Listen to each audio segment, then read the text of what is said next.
दोस्तों नमस्कार, मैं शंकर प्रसाद तिवारी। आप सभी दर्शकों का एक बार फिर से बहुत बहुत स्वागत है। दोस्तों आज है यहाँ पे, आज हम अभी पहुँच चुके हैं ऋषिकेश। और आप पीछे देख सकते हैं जो उत्तर भारत के नहीं बल्कि समूचे भारत के प्रमुख धार्मिक आध्यात्मिक केंद्रों में से एक माना जाता है। ये देख लीजिए आप पीछे, यहाँ पे ये मूर्तियाँ वगैरह देख लीजिए। तो ऋषिकेश में इस समय हम जहाँ पे मौजूद है वो है त्रिवेणी घाट जगह है।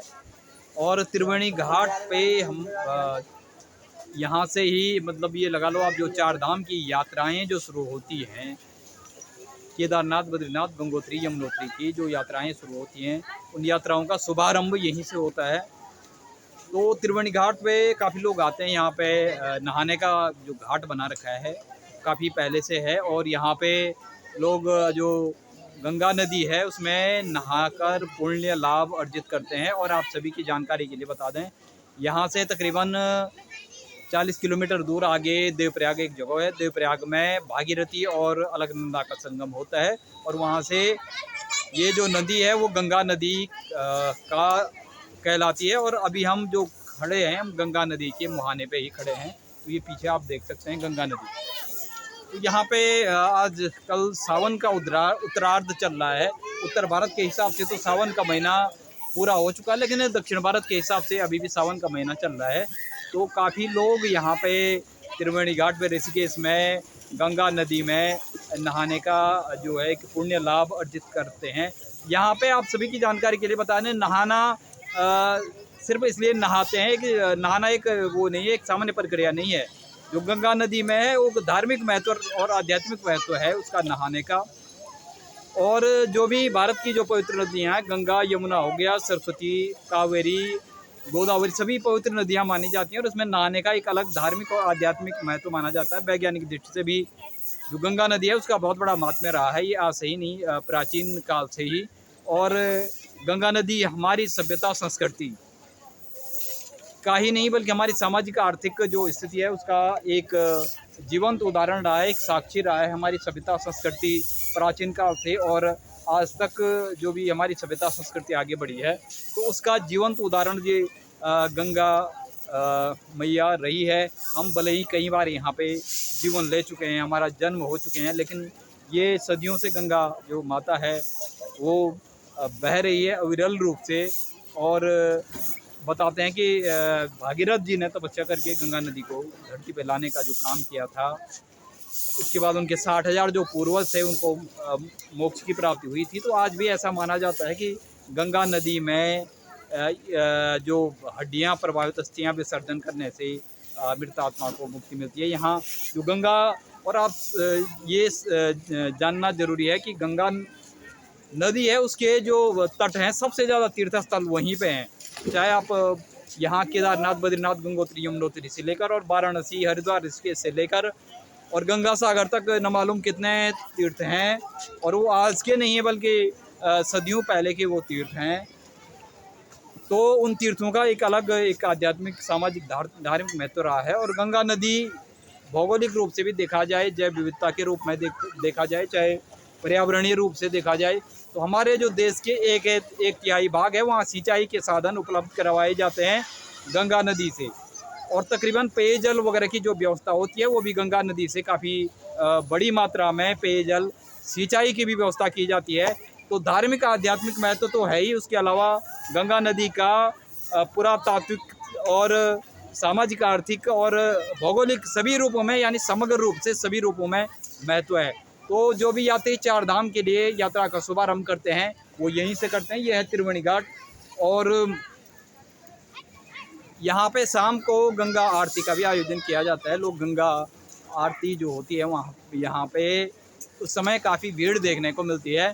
तो अभी दोपहर का समय है, धूप है, थोड़ा उमस भी है मौसम में, तो बहुत ज़्यादा भीड़ तो नहीं है यहाँ पे। लेकिन जैसे जैसे शाम होगी, आरती का समय होगा, वैसे वैसे यहाँ पे भीड़ बढ़ती जाएगी। तो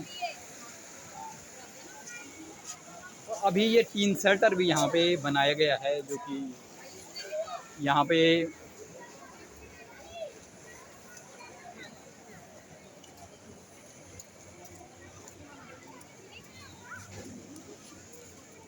और ये है त्रिवेणी घाट के ऊपर जो एक काफ़ी बड़ा क्षेत्र बनाया गया है यहाँ पे बैठने के लिए भी। और ये देख लीजिए कुछ मूर्तियाँ भी यहाँ पे बनाई गई हैं, और ये शायद कृष्ण अर्जुन की मूर्ति है। आपको थोड़ा बैकग्राउंड में मैं दिखाने की कोशिश करूँगा।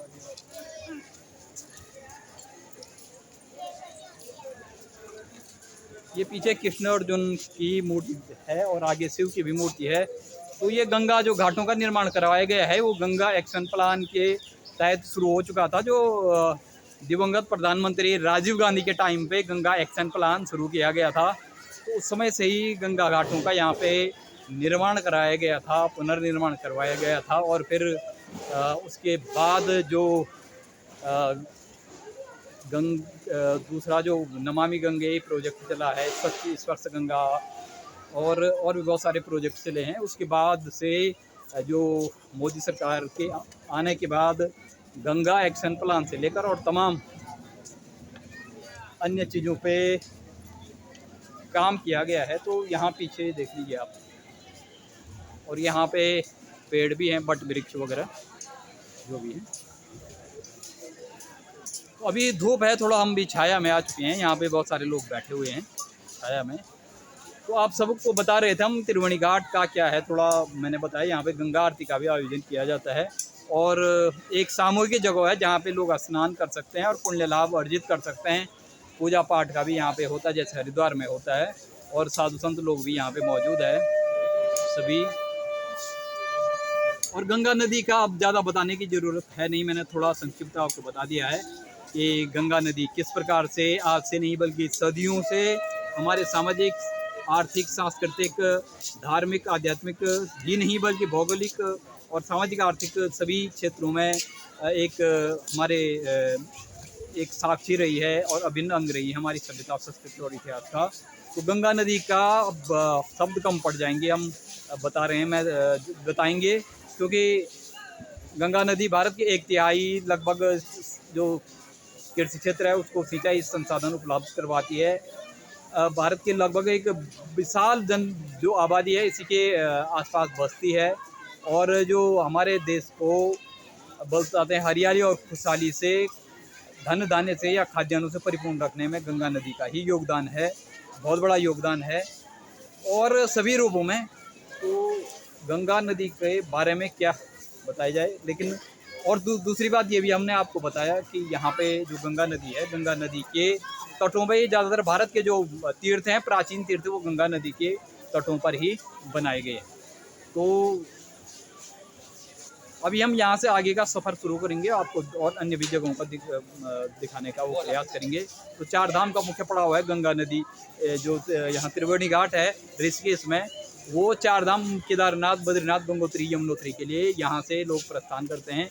यहाँ पे लोकल बसें उपलब्ध रहती हैं, टैक्सियाँ रहती हैं, और सरकारी बसें भी यहाँ से जाती हैं। तो यहाँ पे मई जून में खासकर बहुत ज़्यादा भीड़ रहती है, जुलाई तक भी बहुत भीड़ रहती है। और लगभग हमेशा लोग विशेष जो पर्व होते हैं, चाहे वो कुंभ हो, महाशिवरात्रि हो, जन्माष्टमी हो, गंगा दशहरा हो या मकर संक्रांति हो, उन पर्वों पे यहाँ पे विशेष भीड़ रहती है। बहुत बड़े विशाल आबादी, यानी पूरा भारत यहाँ पे आपको दिखने का मौका मिलेगा। खासकर छुट्टियों में तो बहुत ज़्यादा लोग यहाँ पे रहते हैं, और पूरा भारत एक जगह पे अगर आपको देखना हो तो इन जगहों पे आप आ सकते हैं। आपको पूरे भारत के जो दर्शन हैं विभिन्न सभ्यता और संस्कृति से आए हुए लोगों के यहाँ पे दिख जाएंगे। तो बहरहाल हम आप यहाँ से आगे का सफ़र शुरू करेंगे। आप सभी लोगों का हमसे जुड़ने के लिए बहुत बहुत शुक्रिया, बहुत बहुत धन्यवाद, बहुत बहुत धन्यवाद, नमस्कार।